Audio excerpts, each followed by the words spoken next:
Anies Baswedan dan Muhaimin Iskandar menggelar deklarasi sebagai pasangan bakal calon presiden dan calon wakil presiden di Hotel Majapahit, Surabaya, pada Sabtu tanggal 2 September tahun 2023. Hotel Majapahit dulunya bernama Hotel Yamato, menjadi ikon sejarah penting di kota pahlawan.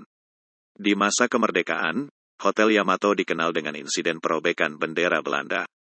Menurut Anies Baswedan seperti dikutip dari akun Instagramnya, bahwa dari kota pahlawan, mereka mengirimkan pesan, koalisi perubahan untuk persatuan bukan sekadar melanjutkan atau tidak, tapi soal menunaikan janji kemerdekaan. Menurutnya perjuangan hari ini untuk menggelar kesejahteraan bagi seluruh rakyat Indonesia. Sementara itu, Cak Imin dikutip dari Instagramnya mengingatkan, bahwa para pahlawan telah berhasil menggelar karpet kemerdekaan. Saatnya tugas kita menggelar karpet kesejahteraan.